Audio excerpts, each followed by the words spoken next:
Bismillahirrahmanirrahim. Assalamualaikum warahmatullahi wabarakatuh. Innal hamdalillah nahmaduhu wa nasta'inuhu wa nastaghfiruh wa na'udzu billahi min shururi anfusina wa min sayyiati a'malina. May yahdihillahu fala mudilla lahu wa may yudlil fala hadiya lahu. أشهد أن لا إله إلا الله وحده لا شريك له وأشهد أن محمدا عبده ورسوله صلى الله عليه وعلى آله وأصحابه والتابعين وتابع التابعين ومن تبعهم بإحسان إلى يوم الدين. يا أيها الذين آمنوا اتقوا الله حق تقاته ولا تموتن إلا وأنتم مسلمون. يا أيها الناس اتقوا ربكم الذي خلقكم من نفس واحدة وخلق منها زوجها وبث منهما رجالا كثيرا ونساء واتقوا الله الذي تساءلون به والأرحام إن الله كان عليكم رقيبا. يا أيها الذين آمنوا اتقوا الله وقولوا قولا سديدا يصلح لكم أعمالكم ويغفر لكم ذنوبكم ومن يطع الله ورسوله فقد فاز فوزا عظيما. ونسأل الله عز وجل أن يتقبل منا ومنكم صالح الأعمال وأن يجعلنا من الذين أنعم الله عليهم من النبيين والصديقين والشهداء والصالحين وحسن أولئك رفيقا. اللهم لا علم لنا إلا ما علمتنا إنك أنت العليم الحكيم. أما بعد. Puji syukur kita panjatkan kepada Allah Subhanahu wa ta'ala. Alhamdulillah, kembali kita dipertemukan oleh Allah Subhanahu wa ta'ala di tempatnya yang mulia ini untuk bersama-sama duduk di majelis ilmu, meraih kemuliaan dengan ilmu. Masih dalam suasana Idul Fitr Al-Faqir, tak lupa mengucapkan taqabbalallahu minna wa minkum salihal a'mal. Semoga Allah Subhanahu wa ta'ala menerima amal-amal soleh kita, dan semoga Allah Subhanahu wa ta'ala menjadikan kita pribadi yang lebih baik dan istiqamah melaksanakan tugas kita sebagai hamba Allah Subhanahu wa ta'ala. Salawat dan salam senantiasa tersampaikan kepada Nabi Muhammad sallallahu alaihi wa ala alihi wasallam, kepada keluarga, para sahabat beliau dan segenap umatnya yang istiqamah di atas sunnah-sunnahnya.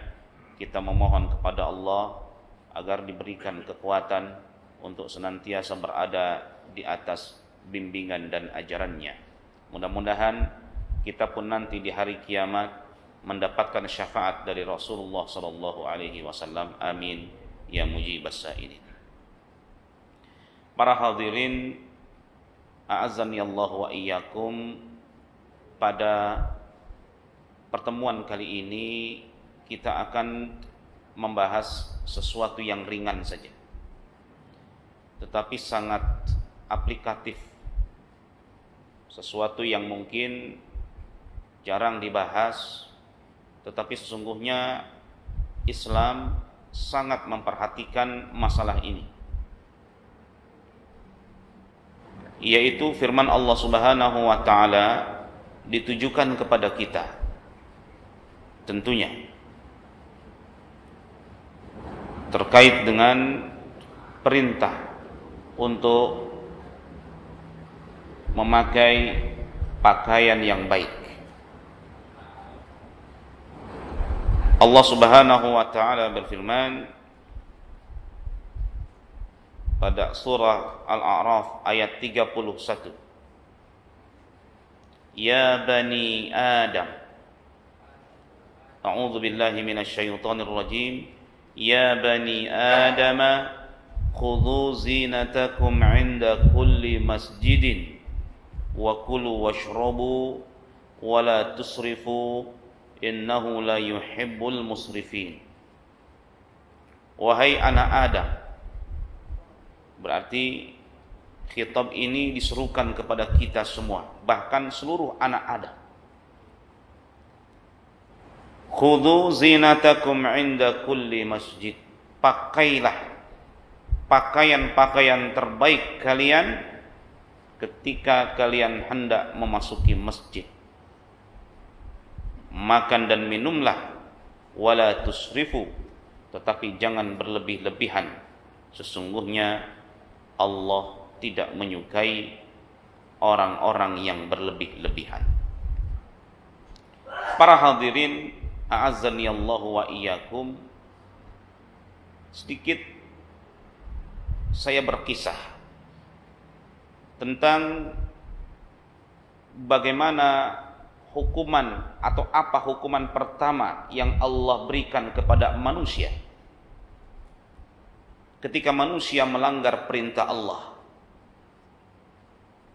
Ketika Allah Subhanahu wa taala menempatkan Nabi Adam alaihi salam dan istrinya Hawa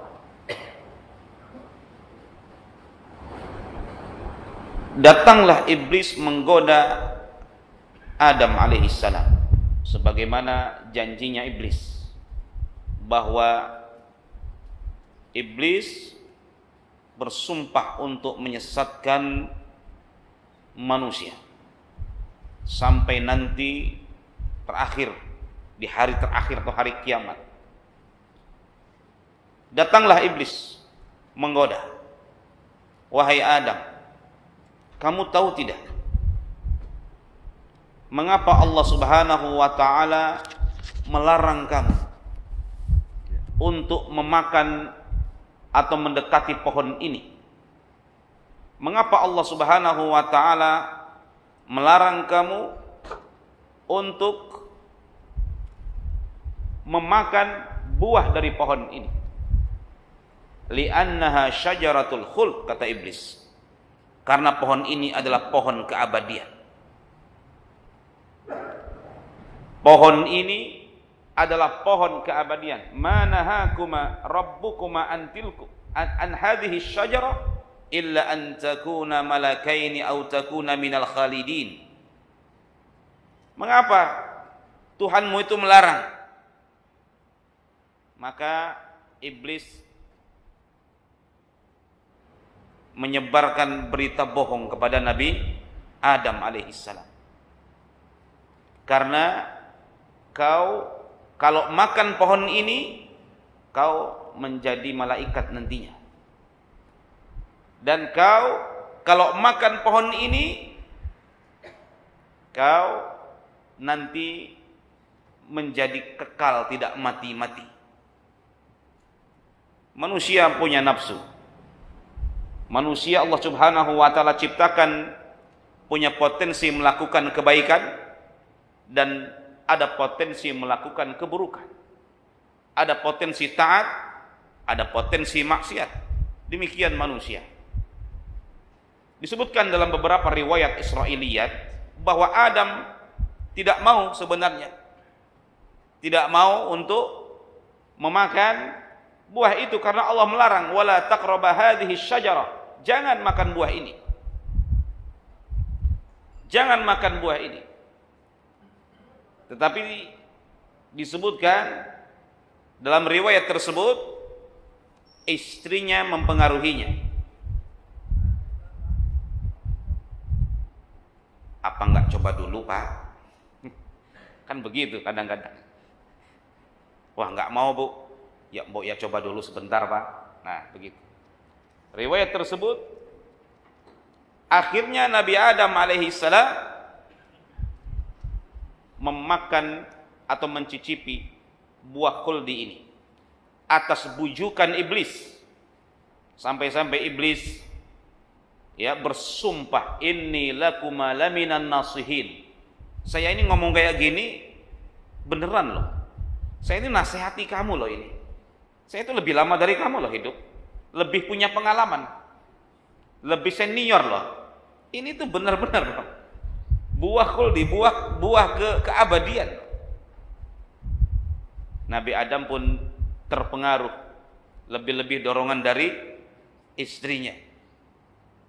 Falamma dzaqash syajarah, akhirnya ketika Nabi Adam mencicipi, belum memakan, baru nyicip Pak. Dzaqa itu nyicip. Falamma dzaqash syajarah badat lahuma sawatuhuma, maka langsung Allah Subhanahu wa taala hukum ketika itu. Langsung Allah berikan hukuman kepada Nabi Adam dan istrinya. Badat lahuma sawatuhuma. Apa hukumannya? Terbukalah aurat mereka. Terbuka aurat mereka. Jadi hukuman pertama yang Allah berikan kepada manusia adalah terbukanya aurat. Badat lahuma sawatuhuma wa tafiqa alaihima yakhsifani min waraqil jannah. Wa tafiqa yakhsifani alaihima min waraqil jannah. Dan Nabi Adam dan Hawa ketika itu terpaksa mencari-cari dedaunan surga. Karena merasa malu, aurat terbuka. Terpaksa mencari-cari dedaunan surga untuk menutupi auratnya. Oleh karena itu, fitrahnya manusia, Pak. Fitrahnya manusia diciptakan itu merasa malu auratnya terbuka. Ini fitrahnya manusia. Ketika terlihat aurat, langsung ditutup. Nabi Adam dan Hawa harus mencari dedaunan. Akhirnya menutupi auratnya dengan dedaunan surga itu. Para hadirin, a'azzani Allahu wa iyyakum, dari kisah ini dapat kita ambil satu pelajaran, bahwa aurat ini bukan masalah yang kecil. Ternyata ketika kita melihat kisah ini, terbukanya aurat ini merupakan aib bagi manusia. Terbukanya aurat ini di luar fitrah kemanusiaan. Makanya Allah Subhanahu wa taala pada ayat berikutnya mewanti-wanti kita. Jangan sampai kita terjerumus oleh syaitan yang dengannya menyebabkan aurat kita terbuka. Ya bani Adam la yaftinannakumus syaitanu. Wahai anak Adam, janganlah kalian terjerumus oleh syaitan. Kama akhraja abawaikum minal jannah, yang menyebabkan kedua orang tua kalian itu dikeluarkan dari surga. Yang zi'u anhuma libasahuma liyuriyahuma sawatihima, yang menyebabkan pakaian keduanya itu terbuka sehingga terlihatlah auratnya. Para hadirin a'azani Allah wa iyyakum, maka aurat ini termasuk perkara yang dibahas dalam Al-Qur'an. Bahkan disebutkan di sini bahwa ini adalah hukuman bagi orang-orang yang melanggar. Terbukanya aurat adalah hukuman bagi orang-orang yang melanggar. Kalau kita melihat saat ini ya, justru sebagian orang bangga ketika auratnya terlihat. Sebagian manusia merasa bangga ketika mengumbar auratnya. Dan ini amat sangat disayangkan. Oleh karena itu para hadirin a'azaniyallahu wa iyyakum, kita harus tahu masalah aurat ini. Batasan-batasan seperti apa yang harus kita perhatikan terkait dengan aurat ini. Karena jelas perintahnya untuk menutupi aurat. Dan jelas perintahnya selain menutupi aurat juga untuk memakai pakaian yang terbaik, khususnya ketika memasuki masjid. Ya bani Adam, wahai anak Adam, khudhu zinatakum 'inda kulli masjid. Wahai anak Adam, pakailah pakaian yang terbaik setiap hendak memasuki masjid. Apa itu aurat? Disebutkan aurat itu adalah kullu ma harramallahu ta'ala kashfahu amama man la yahillu an-nadhar ilaihi. Setiap bagian dari anggota tubuh kita yang dilarang oleh Allah untuk dinampakkan di depan orang-orang yang tidak halal kita lihat. Ini definisi aurat. Di depan orang-orang yang tidak halal kita lihat. Berarti orang yang tidak halal kita lihat adalah wanita yang bukan muhrim. Dilarang kita menampakkan aurat.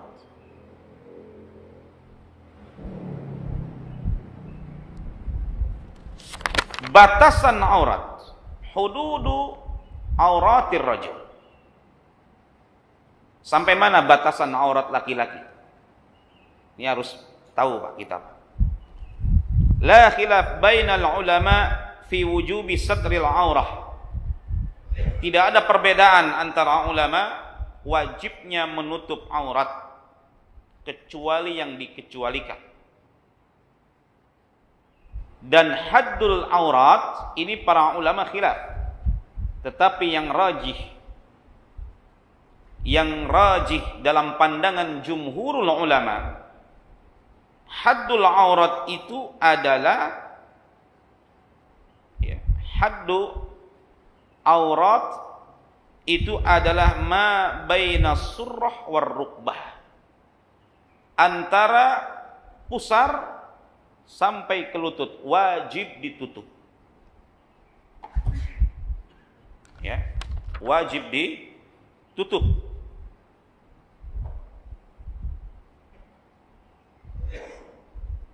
Allah Subhanahu wa taala mengingatkan kepada kita. Ini wajib antara lutut dan pusar. Allah mengingatkan kepada kita, ya bani Adam, qad anzalna 'alaikum libasan yuwari sawatikum warisha. Wahai anak Adam, kami telah berikan kepada kalian pakaian yang bisa menutupi aurat kalian. Jadi fungsi pakaian itu bukan sekedar fashion, bukan sekedar apa? Gaya begitu ya. Tetapi fungsi utama adalah untuk menutupi aurat. Semahal apapun pakaian itu, seandainya dia tidak bisa menutupi aurat, maka itu bukan pakaian. Kadang-kadang kita lihat semakin kecil pakaian itu, semakin mahal gitu ya. Semakin kecil, semakin mahal. Padahal tidak menutupi aurat. Padahal fungsi pakaian adalah untuk menutupi aurat. Rasulullah sallallahu alaihi wasallam beliau bersabda, ihfad aurataka, jagalah aurat kamu, illa min zaujika, kecuali dari pasangan kamu, dari istri atau dari suamimu, au ma malakat yaminuka, atau dari budak, dari hamba sahaya. Jadi kita wajib untuk menutup aurat kecuali dari pasangan kita. Ya Rasulullah, bagaimana antara laki-laki? Farrajulu yakunu ma'ar rajul. Bagaimana? Boleh enggak kita menampakkan aurat? Kita kan sesama laki-laki. Boleh tidak? In istata'ta alla yaraha ahad faf'al. Aurat itu kata Rasul kalau kau bisa tidak dilihat oleh siapapun, maka lakukanlah. Kadang-kadang kita meremehkan. Ketika ada laki-laki kita pakai celana pendek. Karena memang celana pendek itu sekarang simbol kekayaan. Orang kalau kaya celananya pendek katanya. Kalau ketemu pakai celana pendek, wah keren. Kalau ke rumah sakit, yang satu pakai koko, ya, pakai celana biasa, yang satunya pakai celana pendek. Itu yang dilayani pertama kali orang yang pakai celana pendek. Karena ketahuan duitnya mungkin banyak. Padahal kata Rasulullah sallallahu alaihi wasallam, "In istata'ta alla yaraha ahad faf'al." Kalau kau bisa tidak dilihat oleh siapapun, maka lakukanlah. Oleh karena itu, di rumah ya, tutup aurat kita, termasuk kepada anak kita. Yang laki-laki apalagi yang wanita. Karena ini merupakan upaya mengedukasi mereka. Kalau di kamar silakan. Tetapi kalau keluar dari kamar diupayakan kalaupun memakai celana yang berada di bawah lutut. Karena memang seorang muslim itu berupaya untuk menutupi auratnya. Sebagaimana ketika Nabi Adam alaihissalam dibuka auratnya, langsung segera untuk menutupi auratnya. Padahal di situ ada siapa, Pak? Ada orang lain gitu? Tidak ada. Tidak ada kan? Ada siapa? Ada Hawa, istrinya. Tetapi malu. Nabi Adam alaihissalam merasa malu. Kemudian ada lagi orang yang berkata, "Ya Rasulullah, ar-rajulu yakunu khalian." Ya Rasulullah, bagaimana kalau sendiri? Nggak ada siapa-siapa. Tentunya dalam konteks ini adalah di luar tempat yang memang harus dibuka aurat. Seperti kamar mandi ya, harus dibuka aurat. Ar-rajulu yakunu khalian. Bagaimana kalau nggak ada siapa-siapa? Kata Rasulullah sallallahu alaihi wasallam, "Fallahu ahaqqu ayyustahya minhu minan nas." Allah lebih berhak untuk kita itu malu dilihat auratnya daripada manusia. Ini bimbingan dari Rasul sallallahu alaihi wa ala alihi wasallam. Oleh karena itu wajib kita menutup ini. As-surrah baina surrah, antara pusar dan antara lutut. Para sahabat ridwanullahu alaihim ajmain bertanya,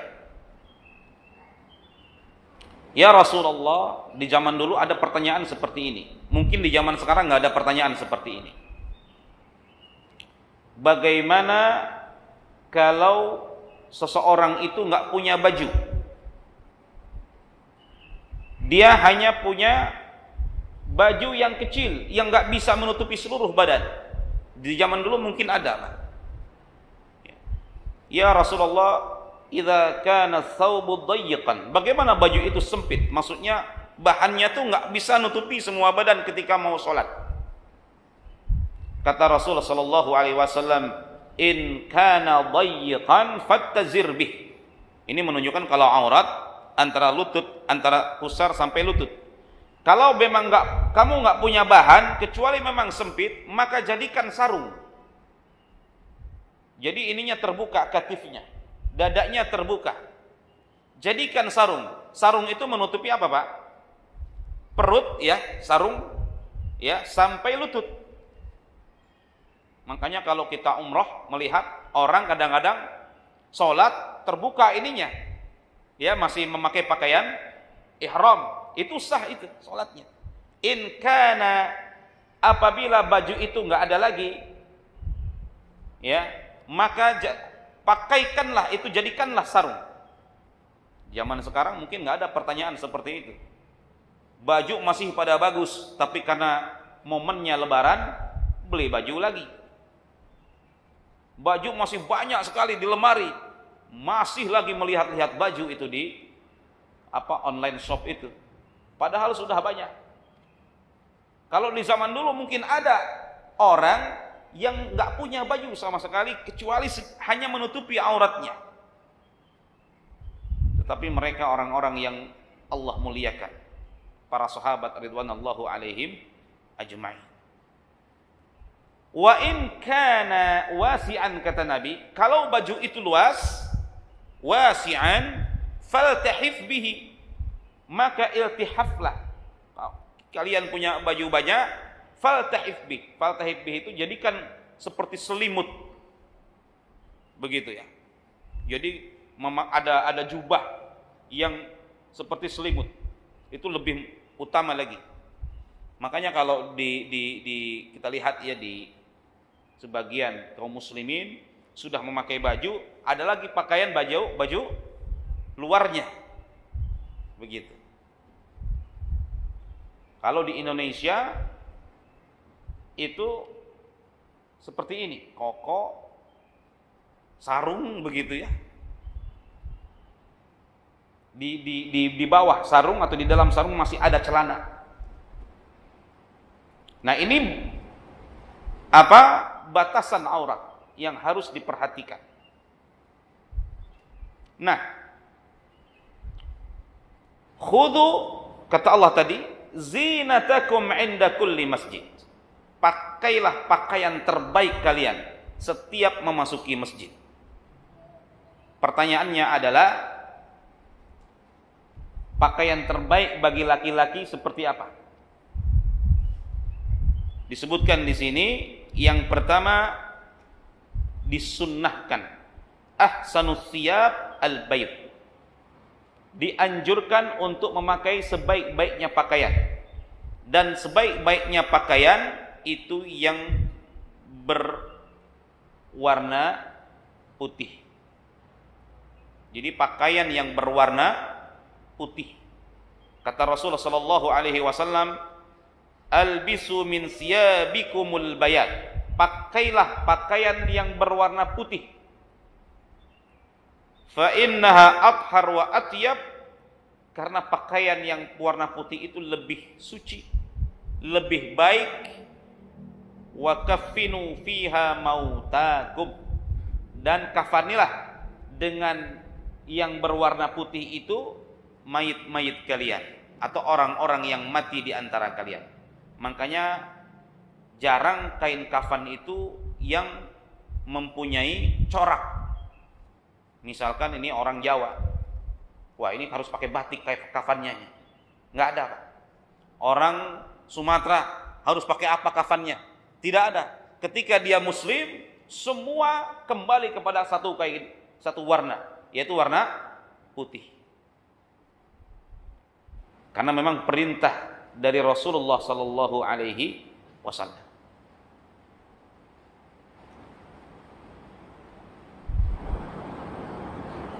Wala ba'sa bi ghairil bil.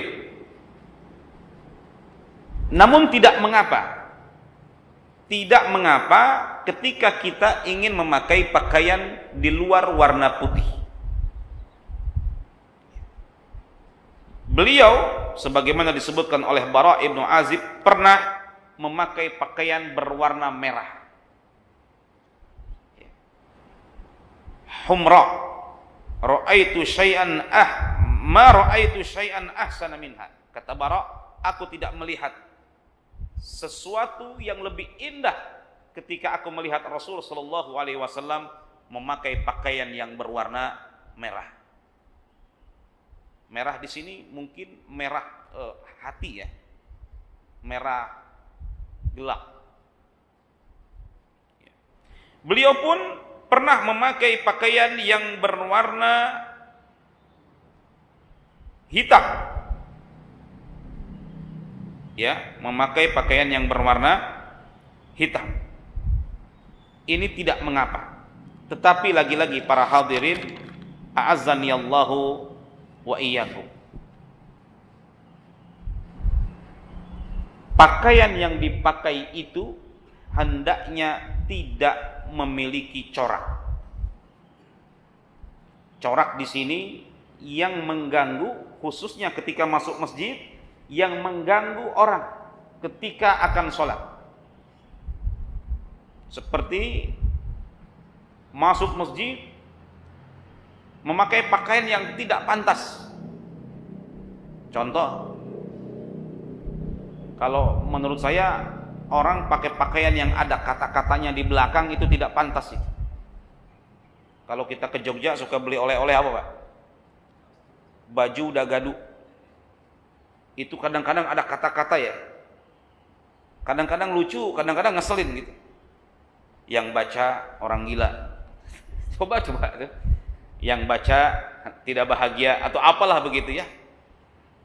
Jadi kadang-kadang ketika sholat dia berada di depan kita, kita kadang-kadang sekilas baca pakaian itu, sehingga merusak kekhusyuan kita. Ini pakaian-pakaian yang ada kata-katanya, atau pakaian yang bergambar. Nah, ini tidak boleh.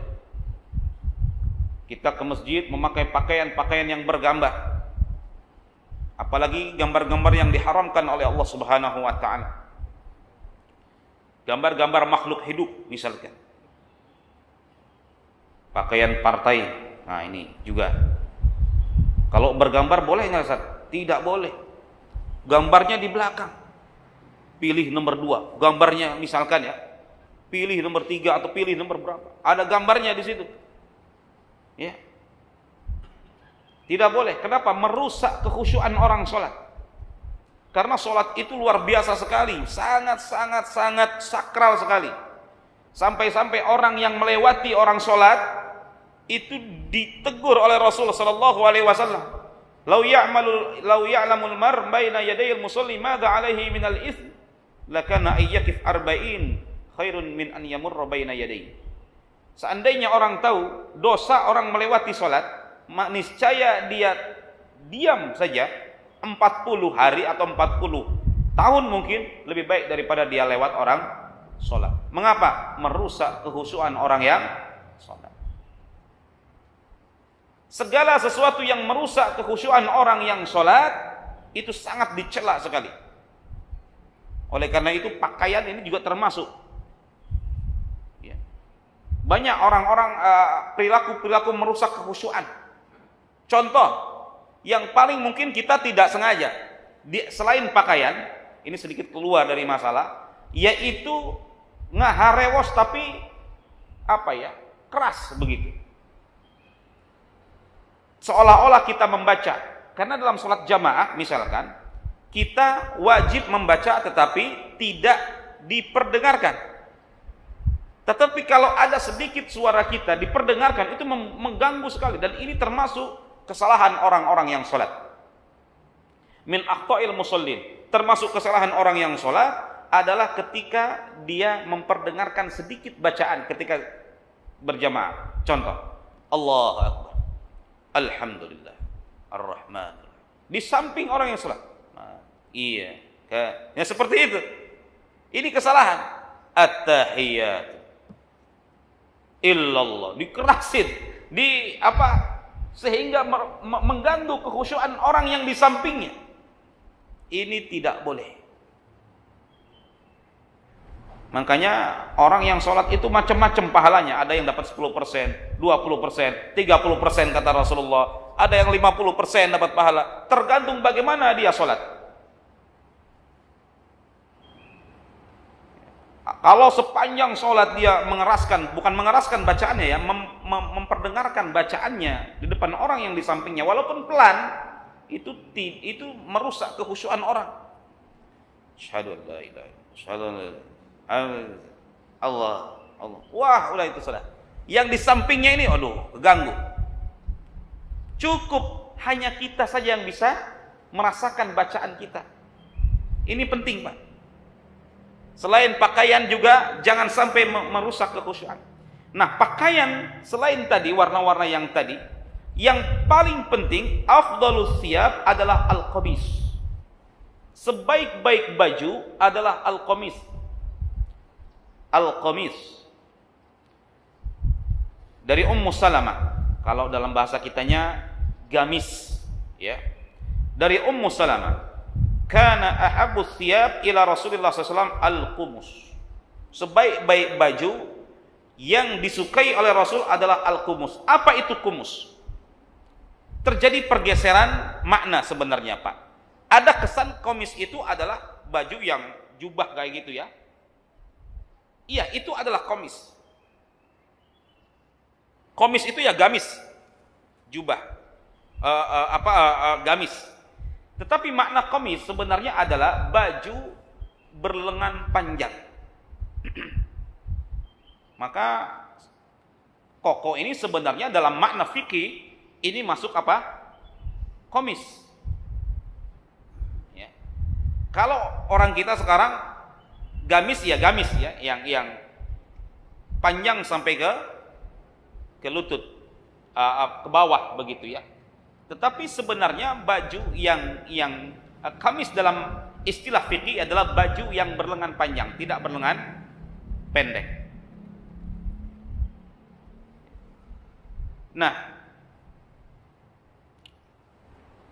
kamis yang paling utama tentunya adalah kamis yang tidak hanya berlengan panjang, tetapi juga kamis yang menutupi langsung terusannya ke bawah. Boleh tidak memakai sarawil. Sarawil itu adalah semodel celana. Beda dengan bantolun. Ada sarawil, ada bantolun. Lubsus sarawil jaiz bittifaqil ulama. Memakai sirwal itu celana tetapi dia punya jarak ya, tidak rapat ke kulit. Sirwal itu boleh berdasarkan kesepakatan para ulama. Man lam yajid izaran falyalbas sarawil. Kata Rasulullah sallallahu alaihi wasallam kepada para sahabatnya, kalau dulu para sahabat miskin, Pak, masakin, sampai beliau bersabda seperti ini. Siapa yang enggak punya izar itu sarung, ya, sarung, ya, falyalbas sarawil, maka hendaknya memakai celana. Karena dulu itu bahan itu ya mahal. Barang siapa yang tidak punya sarung, maka hendaknya memakai celana. Jadi sebenarnya kalau kita mau sholat, utama mana? Sarung apa celana, Pak? Misalkan nih, sarung apa celana? Sarung. Sarung lebih utama dari celana. Ya, saya ketika ngaji di Mesir, pengajian ini, wah, orang-orang Mesir itu dengar sarung lebih utama, saya langsung calling di Indonesia, datangin sarung. Langsung pada beli, Pak. Jadi di sana itu ya banyak juga yang hanya memakai celana begitu. Tetapi budaya sana, orang kalau beda dengan budaya sini. Di budaya sana itu kalau mau sholat ya pakai gamis terusan. Kalau ada orang pakai sarung, ya, keluar rumah, kesannya itu adalah orang yang baru tengah melakukan hubungan, katanya begitu. Jadi berbeda budaya. Kalau kita pakai sarung, pakai koko, keluar rumah, ini orang baru mau ke masjid. Jelas ini dikembalikan kepada uruf, ya, kebiasaan penduduk setempat. Tetapi kalau dikatakan sarung dan celana, jelas lebih utama sarung. Kenapa? Ya, lebih utama yang sarung. Karena sarung seperti gamis. dia menutupi lekukan tubuh. Lekukan tubuh, lekukan aurat. Ya, paha tertutupi lekukannya. Kalau celana, dia kurang menutupi, apalagi kalau celananya bantolun. Bantolun itu celana yang, mohon maaf, yang ketat. Bantolun itu celana yang, punten ya, yang ketat seperti jeans. Itu ketat ya Pak. Mana ada jeans yang ini.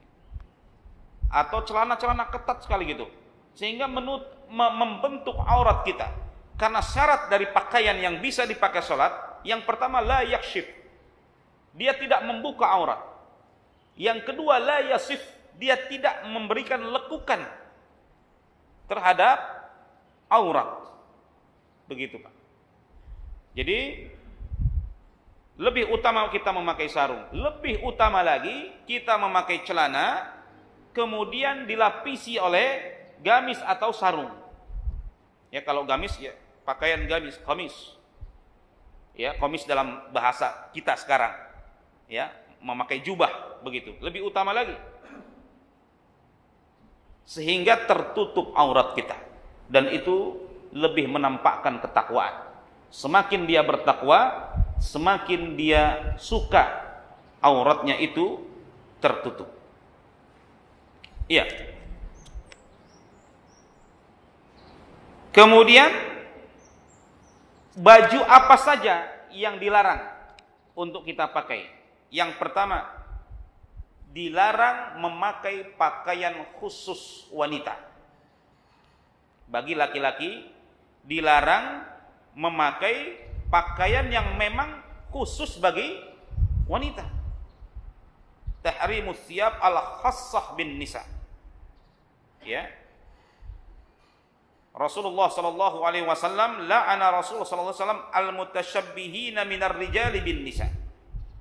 Rasulullah sallallahu alaihi wasallam melarang laki-laki yang menyerupai wanita. Ini baju khusus bagi wanita, tapi dipakai oleh laki-laki. Ini dilarang, dilaknat bahkan. Haram hukumnya. Wal mutasyabbihati minan nisa'i birrijal. Juga wanita yang menyerupakan diri seperti laki-laki. Dalam hadis yang lain, anna nabiyya la'ana ar-rajula yalbas labsal mar'ah. Rasulullah SAW melaknat seseorang ya yang memakai baju khusus bagi wanita. Ya, kita tahu apa saja baju khusus bagi wanita. Kalau kaos gimana kaos? Kita pakai kaos, kadang-kadang di rumah kaosnya itu apa? Sama begitu ya. Kadang-kadang sama. Kalau memang ini enggak khusus bagi wanita, fala ba'sa biha. Artinya bisa, ini juga dipakai wanita juga bisa di dalam rumah, dipakai laki-laki juga bisa. Tapi yang khusus ini dilarang. Ya. Kemudian larangan berikutnya adalah tahrimu isbali thawbi wa jarrahu khuyala. Bagi laki-laki dilarang isbal. Isbal itu memakai pakaian ya sampai menyeret ke tanah atau sampai ke tanah atau disebutkan di bawah mata kaki sehingga nyaris nempel ke tanah. Wa jarrahu khuyala, dan menyeretnya dalam keadaan sombong. Ini hadis yang sangat begitu jelas adalah ya Rasulullah SAW bersabda, la yandurullahu ila man jarra thawbahu khuyala. Allah tidak akan melihat di hari kiamat, Allah tidak akan melihat orang yang menarik pakaiannya atau ya menarik pakaiannya dengan keadaan sombong. Bagi laki-laki itu dilarang, Pak. Makanya Al-Imam An-Nawawi rahimahullahu taala ya, beliau dalam Riyadhus Shalihin buat judul buku. Judulnya adalah ya tentang isbal. Disunnahkan kata Al-Imam An-Nawawi kita menarik celana kita di atas mata kaki. Ustaz, ini bukan masalah fanatik dan tidak fanatik. Ini adalah bagaimana kita mengikuti perintah Rasul sallallahu alaihi wasallam. Lah kita harus fanatik dong kepada Rasulullah sallallahu alaihi wasallam, kepada sunnah Rasul sallallahu alaihi wasallam. Siapa yang harus kita ikuti dalam hidup ini kalau bukan Rasulullah sallallahu alaihi wasallam? Ada sebagian orang yang menganggap bahwa cara tanda-tanda radikal, nah ini, jadi lagi musim Pak, ini sangat tidak arif dan tidak bijaksana gitu. Ketika mendefinisikan radikal dengan keseharian. Radikal itu adalah yang pakaiannya itu di atas mata kaki, itu radikal. Padahal Rasulullah sallallahu alaihi wasallam jelas izarul mu'min, kata Nabi dalam Sahih Bukhari, fi nisfis saq, pakaiannya atau celananya seorang mukmin itu ya di betisnya. Maksudnya tidak sampai ke bawah. Makanya kalau kita lihat guru-guru kita ya, itu pakaiannya rata-rata naik ke atas di zaman dulu. Finish fisak, enggak sampai ke bawah. Ustaz, boleh enggak memakai pakaian di bawah mata kaki? Ini masalahnya khilaf. Ada sebagian ulama yang membolehkan kalau tidak sombong. Silakan saja. Asal tidak sombong. Artinya bukan untuk membanggakan. Ya silakan saja di bawah mata kaki. Tetapi kalau ada rasa sombong di situ, bangga di situ dengan pakaiannya yang di bawah mata kaki, maka masuk dalam larangan ini. Ya kalau amannya, kalau kita mau aman ya tarik saja sedikit. Jangan sampai melewati mata kaki. Karena sombong dan tidak sombong kadang-kadang muncul tiba-tiba begitu. Lebih aman, ya tarik saja sedikit. Lebih aman lagi, ya sudah tarik. Sehingga di atas mata kaki. Orang mau ngomong apa, biarkan saja. Jangan hidup kita diatur oleh komentar orang lain. Nggak akan selesai Pak. Nggak akan kita bisa hidup ketika hidup kita diatur oleh komentar orang lain. Wah kok kayak gini, dirubahlah kita. Kalau kok kayak gitu, dirubah lagi oleh kita. Kok kayak gini lagi, dirubah lagi. Nggak akan selesai. Komentar orang lain tidak akan pernah selesai. Kita yang melakukan, Allah yang menyuruh kita, Rasul yang menyuruh kita, kita yang melakukan, orang lain yang menilai. Kan lucu. Biar Allah Subhanahu wa taala yang menilai. Nah ini ya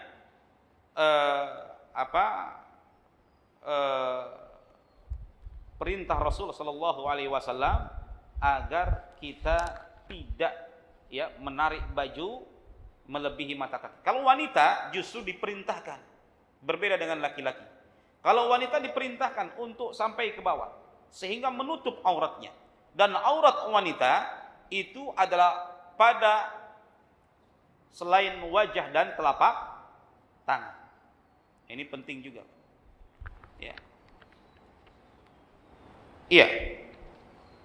Juga satu kali lagi, dilarang kita memakai pakaian sutra yang murni bagi laki-laki. Ini dilarang. Bahkan Rasulullah sallallahu alaihi wasallam bersabda, "La talbisul harir." Tidak boleh kalian memakai sutra. Ya. Fa innahu man labisahu fid dunya lam yalbashu fil akhirah. Siapapun laki-laki yang memakai sutra di dunia, dia tidak bisa memakainya nanti di akhirat. Kalau campuran gimana Ustaz? Ya 50% sutranya gitu. 50% ya selain sutra. Wallahu a'lamu bissawab. Kalau campuran tidak masalah. Tetapi lebih baik ditinggalkan. Ya. Karena yang dilarang itu memang murni itu adalah sutra. Ya. Bahkan dalam ulama fikih mengatakan tidak boleh, hanya 4% saja baru boleh. Ada sebagian ulama seperti itu.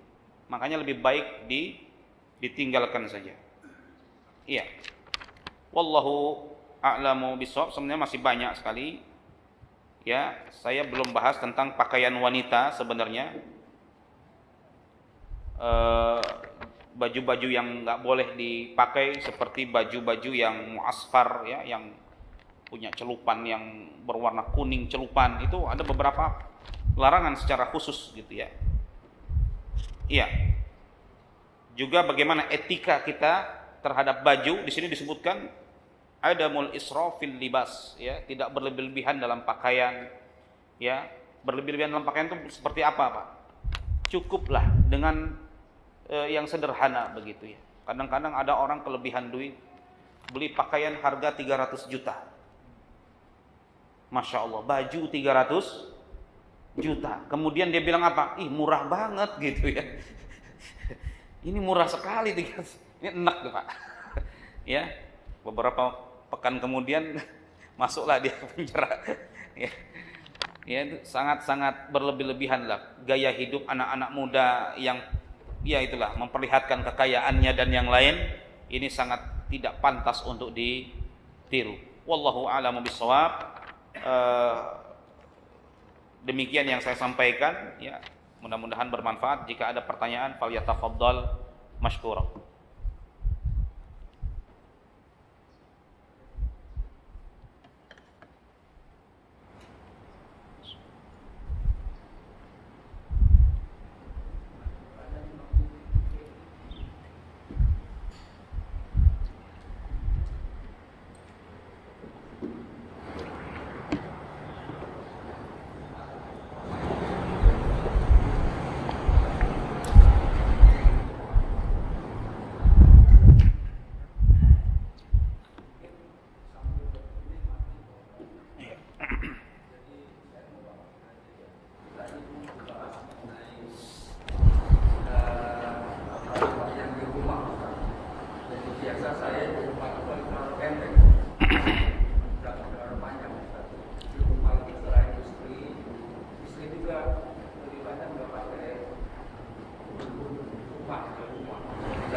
Iya, pembantu.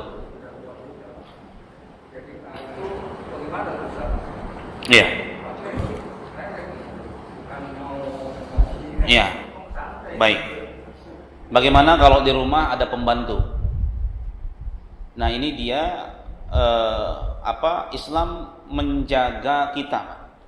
Kalau kita melihat banyak kasus-kasus ya terjadi ya pembantu dengan majikannya begitu ya. Karena mungkin pembantunya tidak menjaga aurat, majikannya juga tidak menjaga aurat.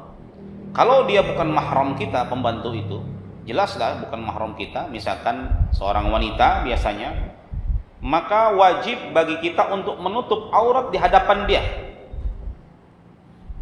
Jadi yang celana pendek itu tadi dipanjangin dikit lah sampai di bawah lutut. Dan si pembantu itu juga wajib juga untuk menutup auratnya di hadapan kita. Waduh Ustaz, susah Ustaz. Yang namanya di rumah itu kan kadang-kadang orang.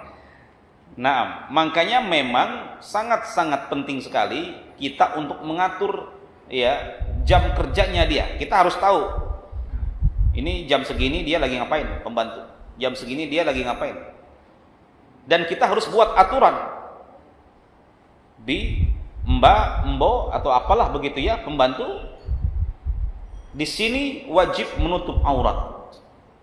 Ketika misalkan menyapu atau mengepel, dia wajib menutup auratnya, minimal pakai jilbab. Ya, kita pun juga menjaga aurat kita karena ini wajib ditutup. Dan kita perintahkan juga anak-anak laki-laki kita juga untuk menutup aurat di hadapan pembantu. Karena memang ini perintah dari Allah Subhanahu wa taala.